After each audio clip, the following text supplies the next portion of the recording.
Rabbi Weiss.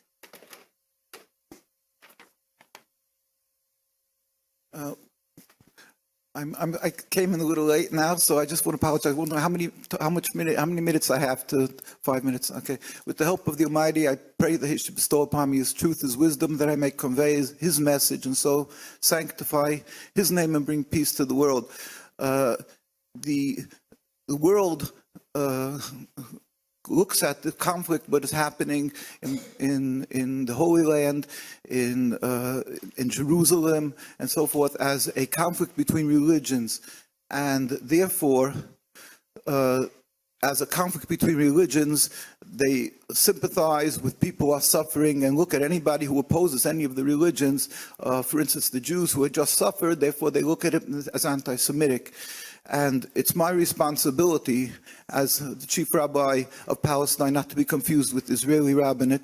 Rabbi Teitelbaum, very famous, Satmar Rabbi, who's in Monroe, there's a community, and in New York he was the chief rabbi of Palestine. He stated that it's a responsibility on us not to let our religion be misrepresented.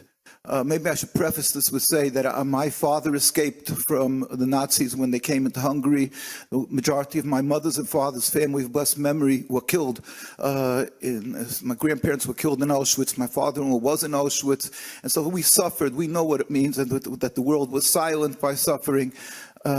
And so it's not such a small issue by us when we see, God forbid, Jews at danger. But that's not the issue here.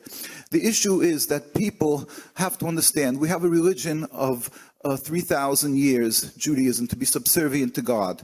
We practiced it, we followed God into fire and water, and we uphold the Torah strictly.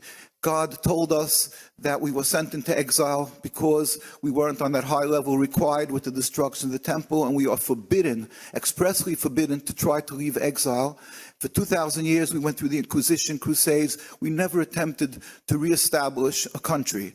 Around 100-odd years ago, a movement started, a nationalist movement called Zionism. These were non-religious Jews. It was a total transformation to nationalism. But they're using my religion since then as a convenient tool to silence anybody who wants to stop them in their tracks when they want to realize the establishment or the solidification of their home, their sovereignty that they want to create. But the sovereignty is being created in the land of another people. There was over 500 villages that were there. The Jews were living there. My relatives were living in Palestine, were living in the Holy Land for generations as a distinctly different religion than the Muslims, in peace and tranquility. They lived in every other Muslim land. In fact, the Muslim countries took in the Jews. The difference of religion is not the issue. The issue here is that some 100-odd years ago, a movement of nationalists to make a national home came along and decided they wanted to first go to Uganda, anything, because they weren't religious. They had a concept of ignoring, actually, that we're forbidden to establish a state, and we're forbidden to kill or steal. And we have to actually, we're required to show gratitude to people that were kind to us. The Muslim communities embraced us, including not only in Iraq and in Iran and Egypt and so forth, but in Palestine. The Ottoman Empire took us in, and we flourished there. So now, but in order for this group of people to establish their state, they had a problem, a technical problem, because there were people living there. They had a narrative that it was land without a people, but then when people started realizing there were a people there, so they simply vilified them and say they hate the Jews. This is by us so despicable, so unacceptable, and it is a fact, because we have old Muslims and old Jews who can testify how we coexisted. There was no human rights groups, no United Nations.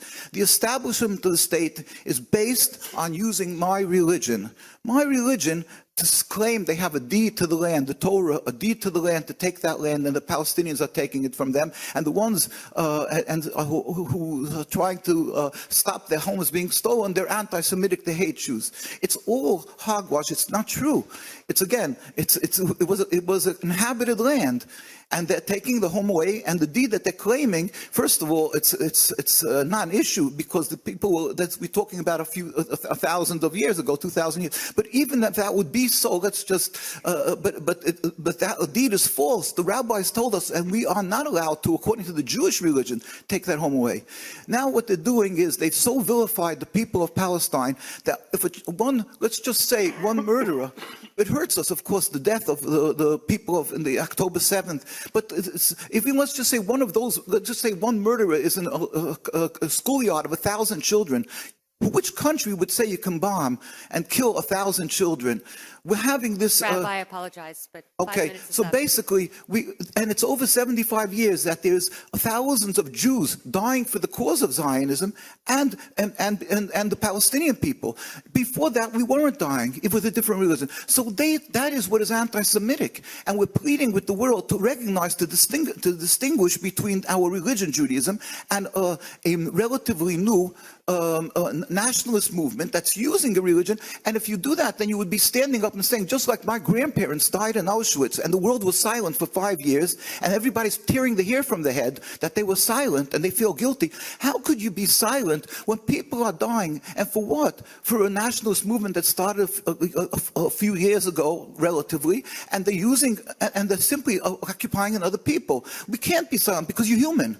And we call that godly. You're human. You cannot be silent as a human being living in this world. You dare not, and we dare not be silent when people are being murdered senselessly. For what? For people that want to make a nationalist home, that the religious people right across here in Williamsburg, Brooklyn, the most religious communities, and in Jerusalem, they don't have an Israeli flag, and they're giving their lives for the religion. Because Israel is not an issue by us. It's not that's important. Rabbi, I'm sorry. Right. So There's therefore, a lot I of plead people with that you, want to speak. stand up and do what you can and save these human beings. Thank you.